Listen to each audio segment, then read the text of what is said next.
Hi guys, welcome back to my YouTube channel. If you're new here, hi, my name is Blessing Albright, and it is my hope that you will not leave this video without subscribing to my channel. So in today's video, you guys, I'm going to be talking about reasons why I personally think the Sony ZV-1 might not be the best vlogging camera out there.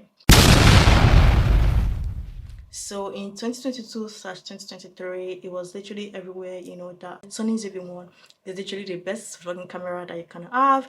And of course, like almost everybody else, I also bought into the hype and got one. So I have used it for about 2 years now, and I must say I've had some really good hands-on experience with it. And in this video, I just really want to talk about some of the reasons why I definitely think there are like better gadgets out there that you can use for vlogging, and especially focusing on the DJI Osmo Pocket 3, which I've actually used for a while now.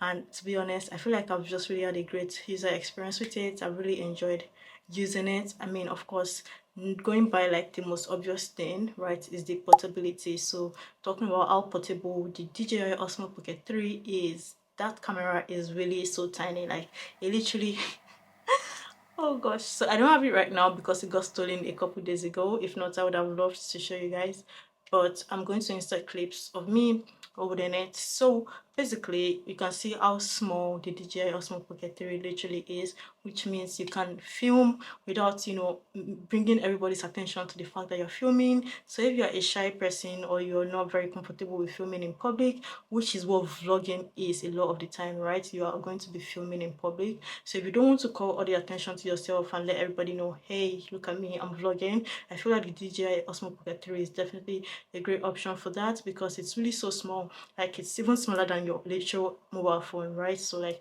not everybody is going to turn to you and know that, oh, somebody's got a big camera and they're trying to film something, I gotta be careful and all of that. So yeah, you can definitely avoid that part of the awkwardness, because you can like literally film in such a discreet manner, which I think is of course the first point that goes to the DJI Osmo Pocket 3. Next on the list is the stabilization of the DJI Osmo Pocket 3. So this was one thing I really struggled with my Sony ZV-1, because I found that when I would film or when I would go on trips, sometimes I'll literally come back home to video clips that are literally so shaky that they literally make my eyes hurt even when I'm editing my videos. Like the videos are not stable because there's a lot of walking, there's a lot of movement involved. I'm walking to the station, I'm walking, so a tourist attraction, there's a lot of trying to bulk and basically move with my camera, right? So I would come home to see that lots of the clips I got were actually quite shaky. So like all of my walking is evident in the video results. So I'm like, this is like not great. Like if there's anything that they should have made sure of, is the fact that it's stable, right? Because like we are vlogging, there is literally always walking involved in vlogging. Like even my mobile phone, like the iPhone 15 Pro Max, most definitely does a good job stabilizing my videos. Like if I filmed a video right now walking with the Sony ZV-1 and the mobile phone, like there will be a lot of difference, because the mobile one will literally be like so stable. So I'm like, why could they not achieve that in a camera that's supposed to be for vlogging? So I feel like that is something they should have definitely considered and made a feature. So they have something called active stabilization, which brings me to my next point. So if you turn on active stabilization, what it then does is that it crops the video. So right now as I'm filming, it will probably bring my head even closer to the camera. Like sometimes I would have filming results that look like this because the camera has decided to crop the image and bring it more into focus, which most times was not usually the best. Like sometimes I want to be able to show what's in my background, what's in the environment I'm filming in. I don't want to be like this every time, right? So yeah, I feel like that is something that I've worked on. And even when you turn on that active stabilization, it is not, I have found that it is still not a guarantee that you will not get shaky shots. So one thing that was the solution, which I actually got, was a gimbal. So I got the Xeon M2S screen, which to be honest is a piece of work, right? Like even the size of it is so big. Let me see if I can get it. So basically, if I really wanted stable shots with my Sony ZV-1 camera, I needed to put it on this, which is so big.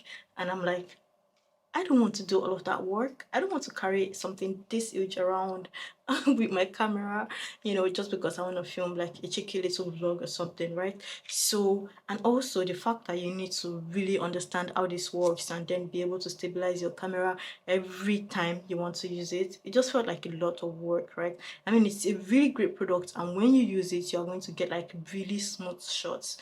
In fact, almost cinematic shots that you'd be like, wow, this is so good. But to be honest, I am filming on the go. I'm trying to get up and go and record, right? I don't have time to really sit down and be, trying to figure out, the best way to stabilize my camera on this gadget. So it didn't turn out to be too practical for me, to be honest, because those kind of things, like when vlogging becomes complicated, it just really frustrates you as a creator, right? So I found that it was best for me to not just, venture into all of that, as it was just sort of complicating the process. So I did not want to complicate the process, so I just stopped to using my camera without it. So unfortunately, what that meant it was, a couple shaky shots. Of course, if I'm sitting down and filming, it's great, it's perfect. If I'm in a car and I'm filming, it's fine. But once you're walking, oh my god, it's a different ballgame entirely. So what I would typically do is, in CapCut, there was an option for you to, stabilize your shots. So yeah, this would most times help to, stabilize the shots, but sometimes if the shots are literally too shaky, it still won't be able to work to the maximum, right? So you'll still see some evidence of shakiness in the clips, which was not very nice to watch. So yeah, that was the other issue I had with the Sony ZV-1, the fact that the clips could get really shaky sometimes. So the next item on my list on why I don't think the Sony ZV-1 is like the best vlogging camera is the fact that it has really poor battery life. Oh my god. For something that is supposed to be like to be for vlogging, like how would I vlog my entire day if I have a battery that only lasts like 30 minutes at a go? So yeah, the batteries are quite limited, and you need to basically have like at least 4 packs to film a full day.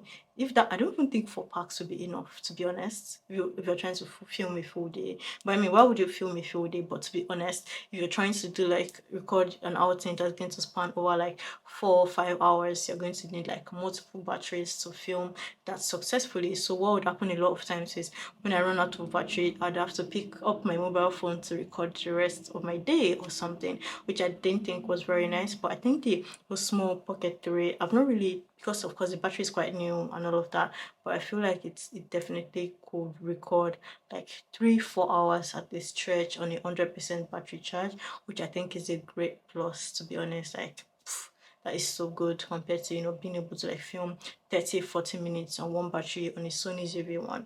So yeah, I think the battery life is one very important feature for me, and I think for, of course, lots of other creators as well. I think the battery life of the gadget that you'll be filming with is so important.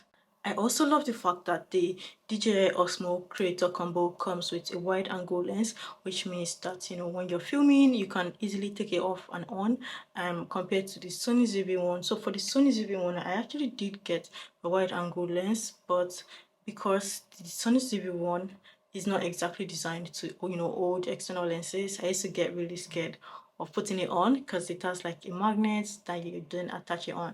But I just don't trust magnets, so I was not able to use it as much as I would have loved to. But the Sony ZV-1 comes with its own wide angle lens that you can easily pop on and off. I think it's also magnetic, but of course it's like sturdier than my alternative for the Sony ZV-1. So yeah, that is definitely one very good plus as well. So you can, switch between, close up shots and, wide angle shots easily. I also absolutely love the fact that the DJI Osmo Creator Combo comes with a microphone that connects to the camera like instantly. Like once you turn it on, it's connected to the camera, which means that if I'm in public and everyone is talking and it's so loud, I can easily just turn on my microphone and it's instantly connected to my camera, and I can, just speak into it without shouting, and it's speaking my voice loud and clear, and it's just subtle and nice. Ooh, one very important feature as well is the fact that the DJI Osmo Pocket 3 can literally track your face and continue to turn around a room to follow you. So once you turn on active track, you will be able to get the device to turn and follow you, which is such a lovely feature. Of course, Sony ZV-1, I'm sorry, but you could never.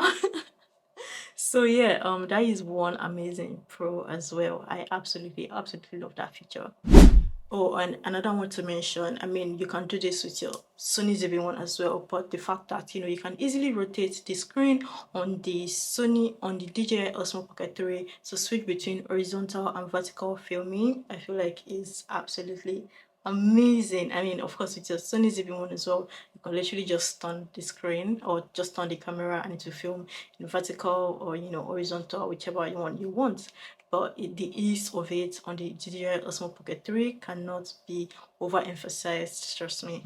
Anyway, those are my few points so far on why I kind of prefer the DJI Osmo Pocket 3 to the Sony ZV-1, at least for now. But if you have ever used any of these two devices, let me know your thoughts below. Let me know which one you prefer and which one you don't, and tell me why. Okay, so yeah, that's it for now. I'll see you guys in my next video. Take care.